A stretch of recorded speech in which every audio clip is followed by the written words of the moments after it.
Let's look at this question. Let's find the domain and range of this graph. Now, anytime you do the domain, you always want to look left to right. And for the range, you want to look down to up. So when you look at this graph, we're going to go left to right. So this is this farthest left x value, and this is the farthest right x value, the farthest left points, farthest right points. So just go ahead and label these points. 1, 2. So this one's going to be 1, 2, 3. So that's -3. And then 1, 2, 3, 4, 5, comma 5. And this point's going to be 1, 2, 3, 4, 5, comma -1. Now for the domain, I use D for domain. And what's the farthest left x value? Well, it's a -3. What's the farthest right x value? +5. Since the circles are open, that means you're going to use parentheses because that means not included. If they were closed, you would use brackets because that means included. So when you use parentheses, the range is down to up, or the lowest y value. The lowest y value is -1, and the highest y value is +5. Circles are open, use parentheses. So that means the answer to A part, or to the domain part, is B, and then for the range it is A, and you're done. Let's use the graph to determine the domain and range of the function. Now this is the graph. Once again, on the domain you want to go left to right, and on the range you want to go down to up. So the domain is left x value to right x value, range is low y value to up to high y value. So this is asking for the domain. So once again, and maybe you've seen a previous video, I would like to label these points. So this point I'm going to label as, well, I'm really not going to label.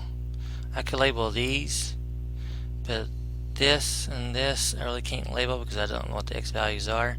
So I'm just going to go straight to the domain. So on the domain we're just going to go left to right. So when you look at this curve, how far left is it going? Well, if you were to follow it, it stops there. So that means it goes to -2 pi. And then how far right does it go? So it goes to +2 pi. Now those circles were solid, so anytime there's solid circles, that's a bracket. If they were open, it'd be parentheses. So I'm going to put brackets around those. And this is interval notation, that's why I'm using brackets and parentheses. Now the range is how far down does it go. So let me just erase what I just drew. So when you do the range to go down to up, you look at it like there's an imaginary line there, because that's how high and how low they are. So how low are they going? Well, they're going down to -1. That's the lowest y value. And how high is it going? To a +1. And since it looks like the graph is shaded there or included, I'm going to use brackets. And we're done. Let's look at this example, domain and range.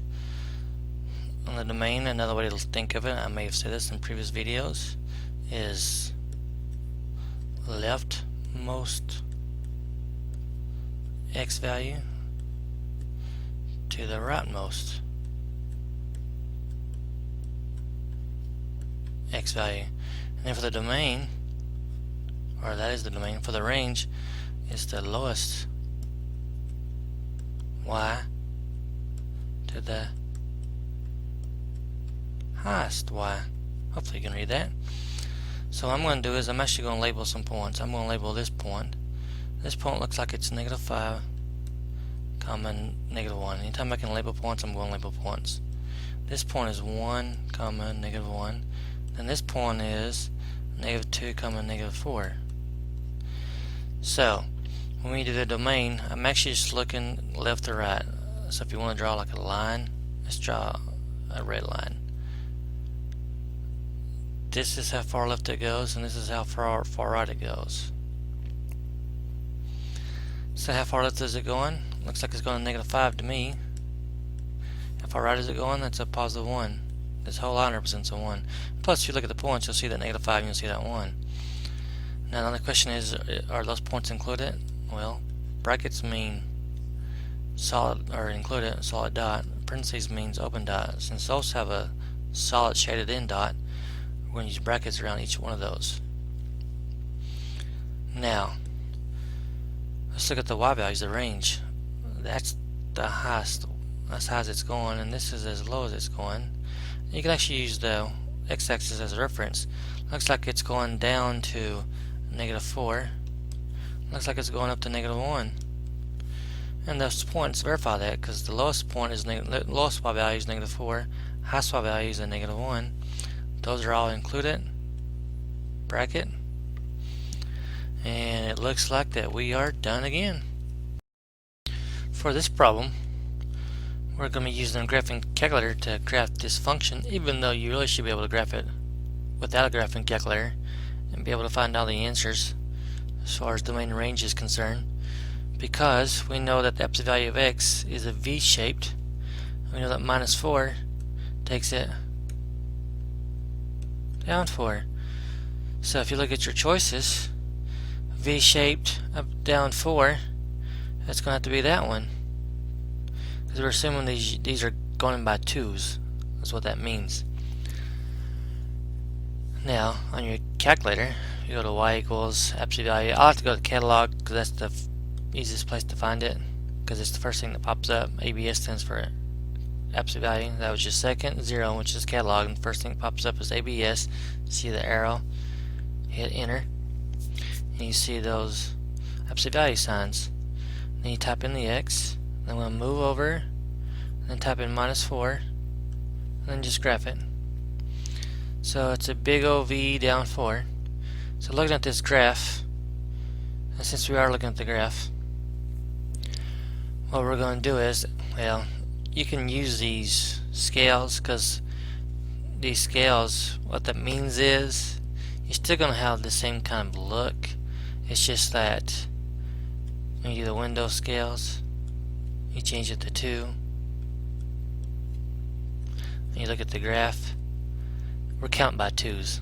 That's why we chose that one, because we were counting by 2's. If you want to, you can make your own graph and count by 1's. But just recognize that that's a -4 on the bottom there. It's actually the point 0, -4. Now the domain, we're going to go left to right. Now this doesn't stop either direction. The domain is your x values, so it goes forever going left. It's going up forever, but it's also going to the left to -infinity, because that's the negative direction. And it's going right forever, positive direction. That's going to infinity, because that's the symbol we use for infinity, or for forever. And since infinity doesn't exist, we use parentheses.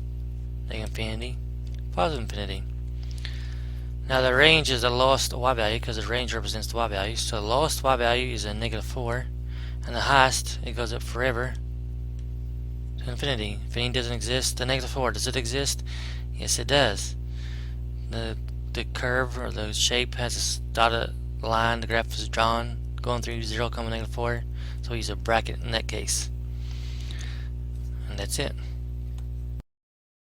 Now for this example, we're going to use a graphing calculator to type this in. But once again, maybe you've seen this before. The basic curve is y equals 1 over x, which has this shape.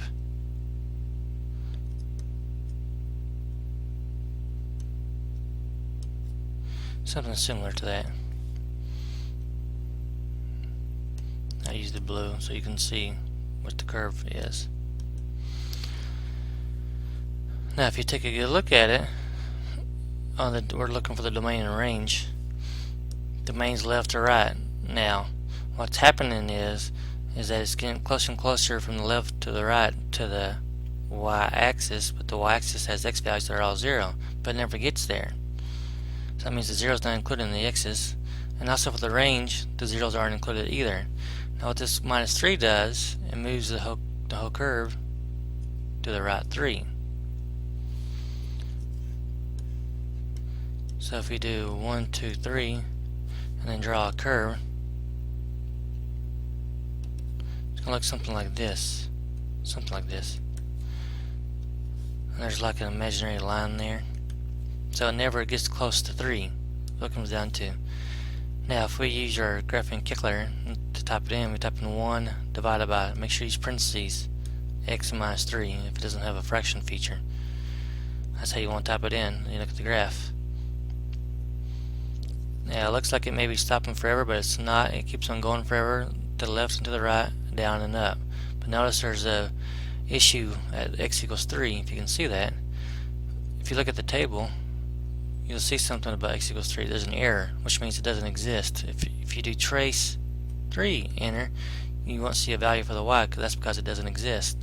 So everything is telling you that the domain, well, first off, the curve that we're going to choose is going to be, well, just match it up. It's going to be b. Got that? So one that it could be. Now the domain, it goes forever to the left, which is negative infinity. That's what this says, negative infinity. And then at 3, well, to match it up exactly, we got to change our scales. So we go to window.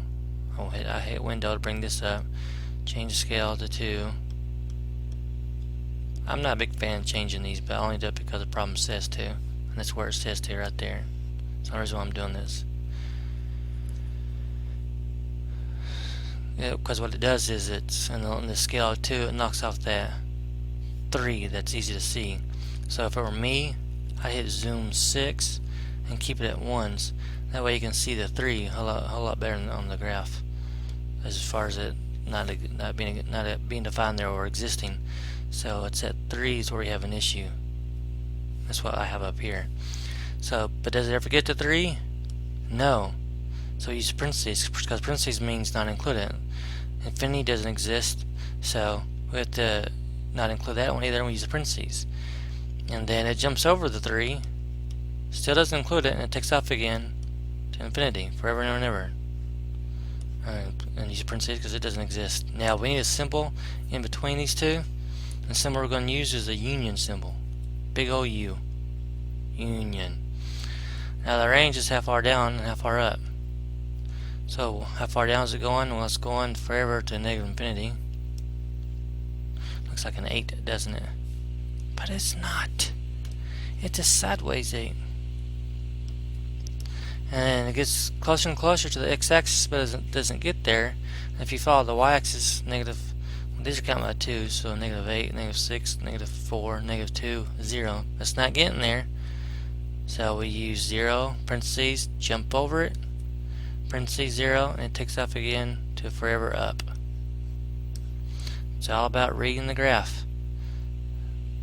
So once again, if you see my other videos, I'm probably going to say something like, that's it. For this example, I'm not going to use these window settings because I don't think they're useful. Now this is actually the graph of it. And if you look at it, the basic function is y equals square root of x. And the square root of x all have a basic appearance of